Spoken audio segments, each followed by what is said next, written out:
Ramadan hijau, Ramadan bersama. Ramadan artinya apa? Membakar, menghanguskan.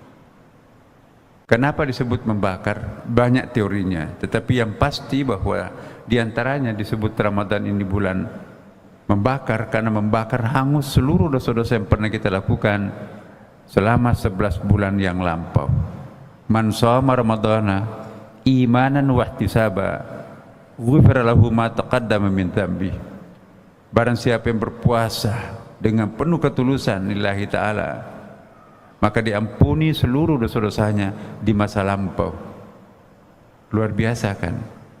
Diampuni dosa artinya dibakar seluruh dosa-dosa yang pernah lampau di masa lampau itu, dan dengan demikian kita tidak lagi beban dosa. Ada dua beban yang perlu kita singkirkan dalam diri kita, Bapak Ibu. Beban rasa bersalah, ya, dan beban rasa berdosa. Beban rasa berdosa itu karena kita melakukan pelanggaran terhadap perintah Allah. Beban rasa bersalah karena kita melanggar kesepakatan kita dengan sesama umat manusia. Mau bayar utang seminggu tapi udah 1 bulan belum dibayar, rasa bersalah muncul.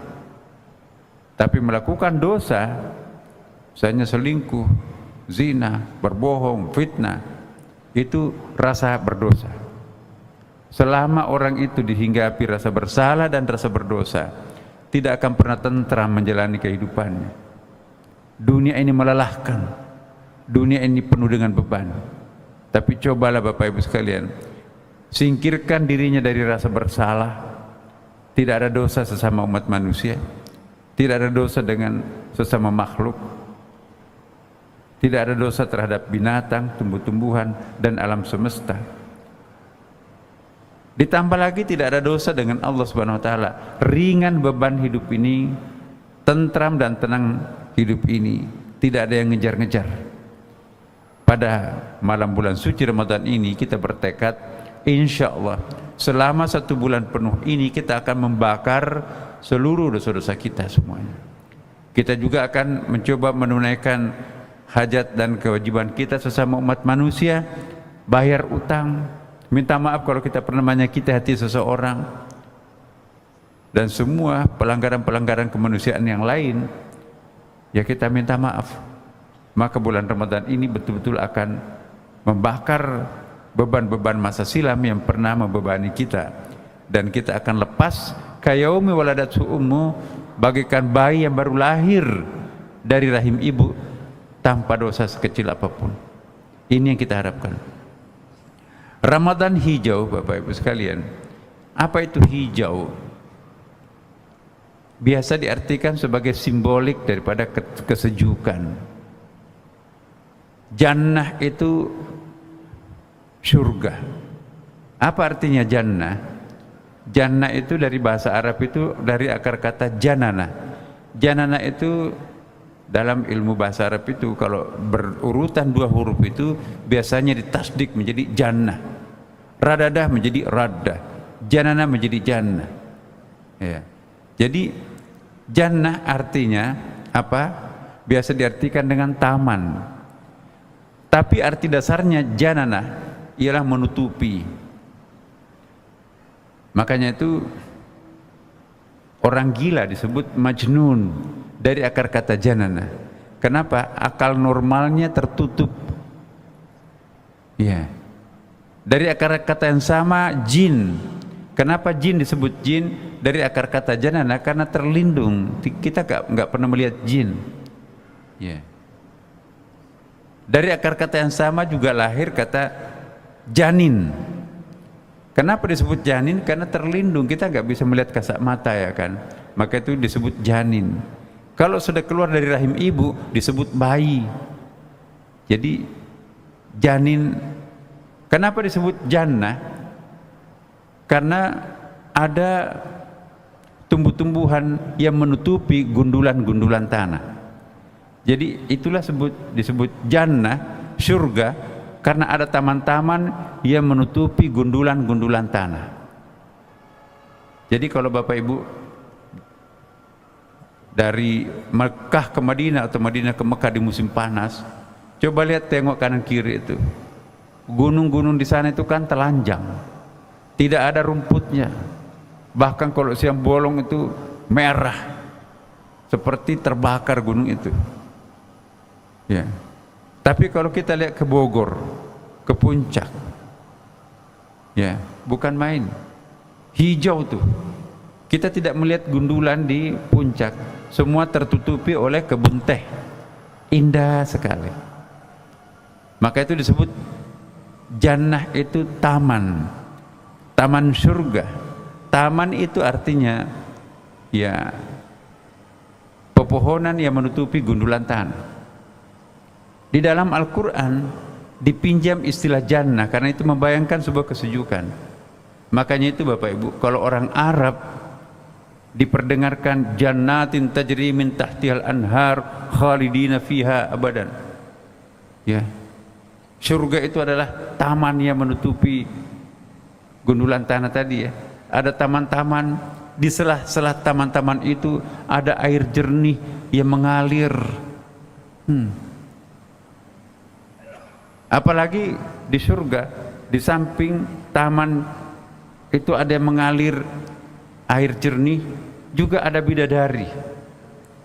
Makanya itu Indonesia biasa diistilahkan oleh orang Arab sebagai qita'atun minal jannah, serpihan surga.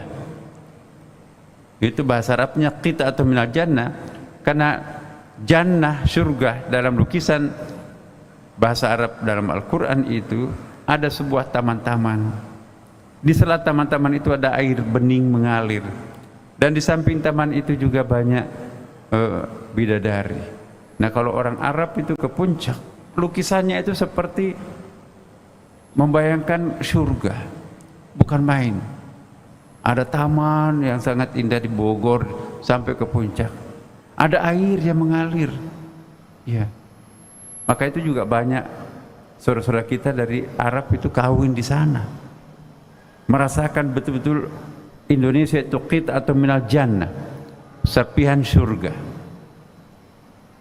Nah, Bapak Ibu sekalian, kenapa Ramadan ini disebut hijau?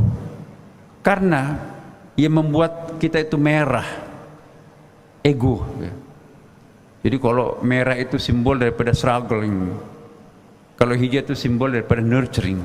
Nurturing itu kelembutan, kesejukan, keheningan, kepasrahan, kerinduan, putih, bersih, indah, elok.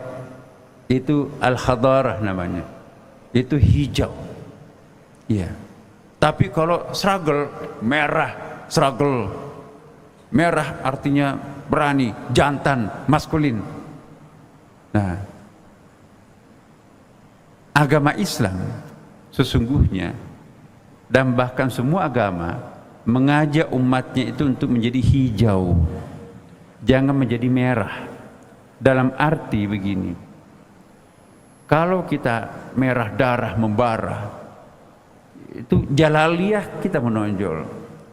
Tapi kalau kita katakan hijau, jamaliyah kita menonjol. Allah Subhanahu wa ta'ala, Bapak Ibu sekalian, memiliki dua kapasitas. Allah memiliki kapasitas sebagai ilahun. Ilahun itu dirinya sebagai maha kuasa. Itulah disebut dengan bahasa Inggrisnya itu the Lord, raja, raja di raja. Itu uluhiyahnya Allah, jantan, maskulin, hebat, agung, ya, itu jalaliyah. Tapi Allah juga memiliki dimensi rububiyah, Rabbun. Rabbun itu apa ya, memelihara, mengasuh, seakar kata dengan fakultas tarbiyah. Tarbiyah itu kan mendidik, mengasuh, ya, mengayomi, ya, meninabobokkan dan seterusnya. Jadi rububiyahnya Allah yang paling menonjol dalam Al-Quran. Jadi Allah Subhanahu wa ta'ala, Bapak Ibu sekalian, lebih menonjolkan dirinya sebagai Rabbun daripada Ilahun. Lebih menonjolkan dirinya sebagai the God daripada the Lord. The Lord itu maskulin, Ya. Sedangkan apa, the God itu adalah feminin, Rabbun itu feminin, Ilahun itu maskulin. Rububiyahnya Allah hanya sedikit sekali, hanya sekitar sampai hanya 10 ya. Asmaul Husna itu nama-nama uluhiyahnya Allah. Ada kurang lebih ya 89 nama-nama Asmaul Husna itu nama-nama jamaliyah atau nama feminin. Jadi lebih dari 80% dalam sifat Allah dan nama Allah itu memperkenalkan dirinya sebagai Rabbun, rububiyah, bukan ilahun atau uluhiyah. Dengan demikian Bapak Ibu sekalian, ada hadis Nabi, takhallaqu bi akhlaqillah, contohilah akhlaknya Allah. Bagaimana perlakuan dan sikap kepribadian Allah yang dilukiskan dalam Al-Quran lebih menonjolkan dirinya sebagai hijau daripada merah, lebih menonjolkan dirinya sebagai sosok figur yang maha lembut, maha pengasih, maha penyayang, tidak menampakkan dan menonjolkan dirinya sebagai maha pendendam, al-muntaqim, tidak menonjolkan dirinya sebagai maha angkuh, al-mutakabir, tidak menonjolkan dirinya sebagai al-jabbar, maha pemaksa. Hanya terulang satu kali dalam Al-Quran, al-jabbar, maha pemaksa, al-mutakabir, maha sombong, maha angkuh, al-muntaqim, maha pendendam. Bandingkan dengan dirinya sebagai maha pengasih. Ar-Rahim terulang 114 kali dalam Al-Quran, maha penyayang. Ar-Rahman 57 kali terulang, maha pengasih. Jadi Bapak Ibu sekalian, halaman demi halaman Al-Quran memperkenalkan dirinya, Allah memperkenalkan dirinya sebagai maha lembut, maha rububiyah, bukan maha uluhiyah. Kata Rabbun sendiri pun juga selalu berulang dalam Quran, ilahun jarang terulang. Nah Bapak Ibu sekalian, terakhir, mari kita pada awal bulan suci Ramadan ini mencamkan diri kita. Bulan Ramadan ini saya akan menjinakkan diri saya akan meluruskan jalan pikiran saya akan melembutkan hati saya yang keras, saya akan menegarkan langkah-langkah saya yang lunglai, dan saya akan membersihkan isi kepala saya yang kotor. Itu namanya Ramadan hijau. Saya akan bersahabat dengan alam semesta. Alam ini punya hak, manusia punya hak. Jangan sampai tidak memberikan haknya binatang, tumbuh-tumbuhan, nanti alam itu murka. Kalau alam itu murka, apa yang terjadi? Longsor, tsunami, gempa, banjir. Nah, mari Bapak Ibu pada bulan suci Ramadan ini kita bertekad untuk hijrah dari kehidupan yang super maskulin menjadi feminin. Jadi teologi kita pun juga perlu kita perbaiki. Bagaimana melakukan demaskulinisasi terhadap kebiasaan teologis kita yang maskulin itu. Nah ini yang kita akan lakukan Bapak Ibu sekalian. Berpuasalah dengan penuh kesejukan, dengan penuh ketenangan. Datanglah ke Masjid Istiqlal Bapak Ibu sekalian. Semakin banyak sujud di satu tempat, maka semakin berkah tempat itu. Masjid Haram penuh, maka itu disebut alladzi barakna haula. Masjid yang paling besar di Asia Tenggara adalah Masjid Istiqlal. Jadi kalau ingin mendapatkan berkah lebih banyak, datanglah dan pilihlah Masjid Istiqlal, karena di situ banyak sekali kepala-kepala yang sujud di hadapan kebesaran Allah. Istiqlal membuka pagi, siang, sore, malam. Datanglah di sini meratapi dosa masa lampaunya. Terbuka peluang Bapak Ibu sekalian. Di sini banyak sekali kegiatan-kegiatan selama bulan suci Ramadan. Mulai dari subuh, ya, kemudian sampai subuh lagi di sini. Apalagi nanti 10 terakhir, masya Allah. Bapak Ibu sekalian, mari kita bertekad, insya Allah Ramadan kali ini harus lebih baik daripada Ramadan-Ramadan sebelumnya.